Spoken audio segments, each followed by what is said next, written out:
সংখ্যালঘুরা বকটুয়ে জীবন্ত পুড়ে মারা যেতে দেখেছে মহিলা শিশুদের। মরছে মুসলমান, মারছে মুসলমান।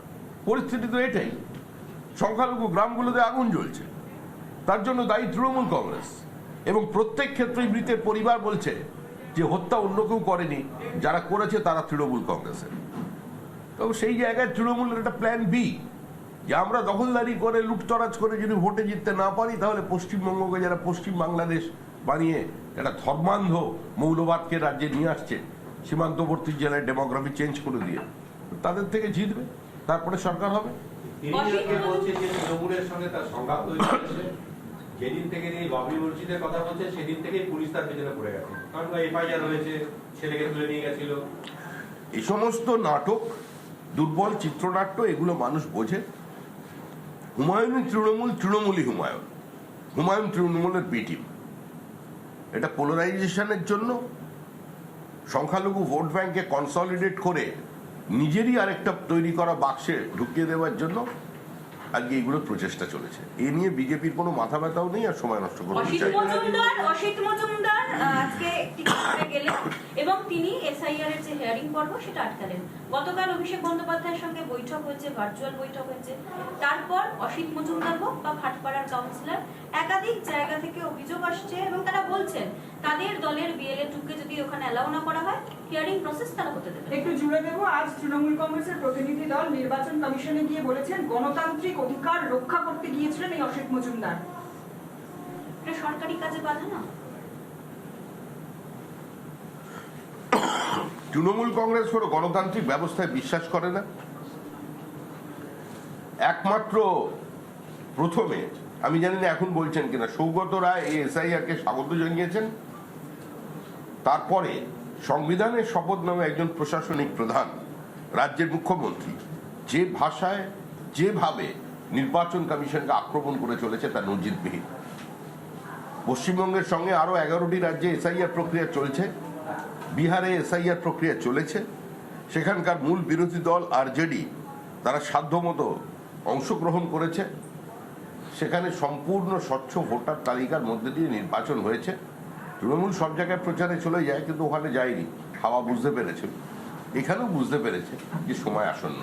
অভিষেক ব্যানার্জি বলছেন যে পরিযায়ী শ্রমিক তাদেরকে ডেকে পাঠানো হবে, কেন? যদি ডেকে পাঠায় তাহলে ফ্লাইটের যাতায়াতের টাকা পয়সা কমিশনকে দিতে হবে। ওগুলো আমরা উত্তর দেবো না, আমাদের কোনো প্রয়োজনই নেই এ সমস্ত মতামতকে গুরুত্ব দেওয়ার।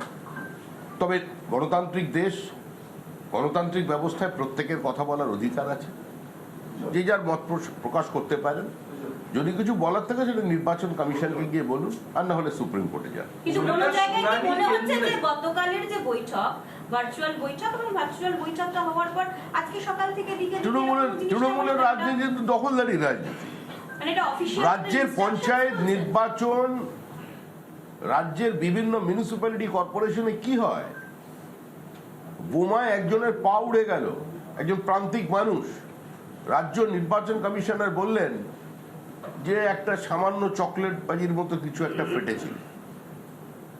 রাজ্যে আমাদের কলকাতা পুরসভার প্রাক্তন ডেপুটি মেয়র মীনা দেবী পুরোহিতকে শারীরিকভাবে নিগৃহীত করা হলো, বুথের মধ্যে ঢুকে ভাঙচুর করা হয়ে গেল, ক্যামেরা পর্যন্ত ভেঙে দিয়ে গেল।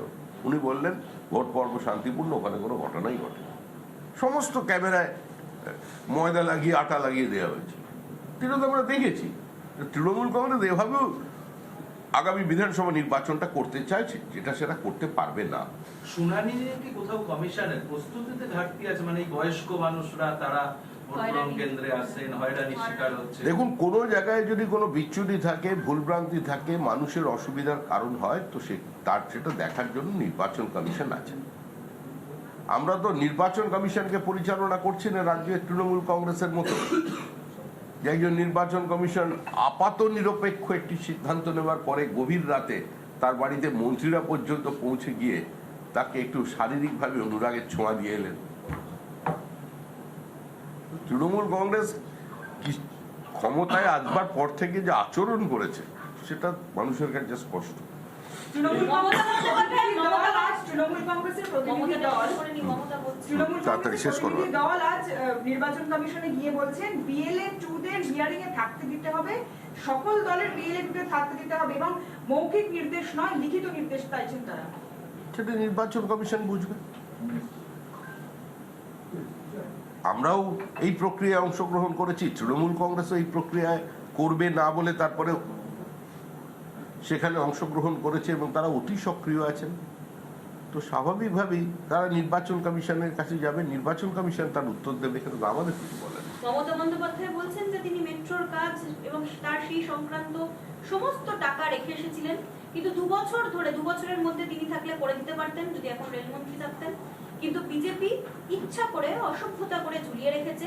জানুয়ারি মাসে মহাকাল মন্দিরের তিনি শিলান্যাস করবেন, 1 2 তিনি বলছেন যে তিনি সহ্য করছেন, কিন্তু ধৈর্যের একটা সীমা থাকে, তিনি ধৈর্য ধরে রয়েছেন কিন্তু সহ্যেরও একটা সীমা। মমতা বন্দ্যোপাধ্যায়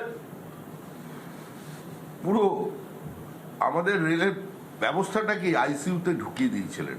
এটা আমার কথা নয়, এটা মমতা বন্দ্যোপাধ্যায় রেলমন্ত্রী তার দলের থেকে যিনি হয়েছিলেন তিনিই বলেছেন। অপারেটিং রেশিও কি ছিল সেটা মানুষের জানা। এত বেশি শিলান্যাস করেছিলেন যে দেখে মনে হচ্ছিল আমরা প্রস্তর যুগে ফিরে গেছি। 43টা রেলের প্রজেক্ট শুধু জমি জটের কারণে আটকে আছে।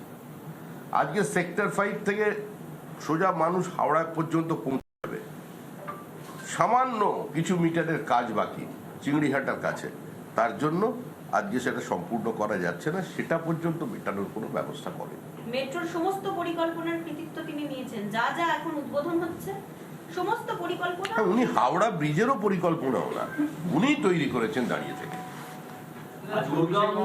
বলেছেন যে এসআইআর পর্ব চলাকালীন তৃণমূল কর্মীরা যেমন পাশে ছিল, শুনানি পর্বে ক্যাম্প করে করে প্রত্যেককে থাকতে হবে যাতে মানুষ বুঝতে পারে যে কে তাদের পাশে আছে। মানুষ তো বুঝেছে কে তাদের পাশে আছে।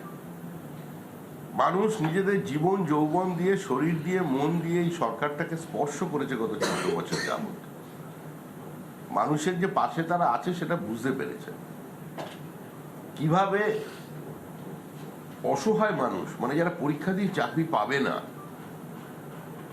যাদের বেকারত্ব ঘোচার আর কোনো সম্ভাবনা নেই কিন্তু কিছু টাকা জোগাড় করতে পারে, তাদের উপরেও সরকার নজর দিয়েছে।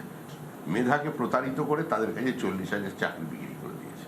আর কত থাকবে পাশে? তৃণমূল কংগ্রেসের একটাই আদর্শ, মানবতা। আমি ধৈর্য রাখছি, আমি সহ্য করছি, কিন্তু বিজেপি যা শুরু করেছে আমারও সহ্যের একটা লিমিট রয়েছে। Enough is enough. মুখ্যমন্ত্রী যুক্তরাষ্ট্রীয় ব্যবস্থাকে সম্পূর্ণ অস্বীকার করে যেভাবে প্রতিদিন সংবিধানকে চ্যালেঞ্জ করে চলেছেন, আমার মনে হয় সংবিধানেরও একটা সহ্যের সীমা আছে, ধৈর্যের সীমা আছে। এরপরে হয়তো কোনোদিন সংবিধানের ভাষায় কথা বলবে। শিলান্যাস করতে মমতা বন্দ্যোপাধ্যায় প্রচুর মন্দির কি কি করেছে সরকার, তার খতিয়ান দিচ্ছেন, সংস্কার, মানে কোথাও কি হিন্দুত্বের আবেগকে তুলে ধরার চেষ্টা করছেন? কোনো আবেগকে তুলে কোনো লাভ হবে না। 26-এর নির্বাচন তৃণমূলের বিসর্জন। এক জায়গায় জমি নিয়েছিলেন, সরকারি অধিগ্রহণ করা জমি, সেখানে যারা মানুষজন আছেন মুসলিম ধর্মাবলম্বী, তারা বলেছেন আমরা জমি দিয়েছি, আমাদের উপরে দেবী প্রতিমা তৈরি করা যাবে না। স্বাভাবিক ব্যাপার তো।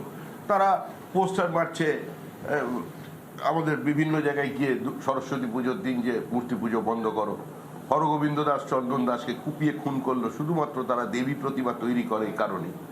এখানেও এরা ঠিকই কথা বলেছে, তাদের থেকে জমি নিয়ে কেন করবে না? সরকারের তো কাজ জমি অধিগ্রহণ করে মন্দির তৈরি করা নয়।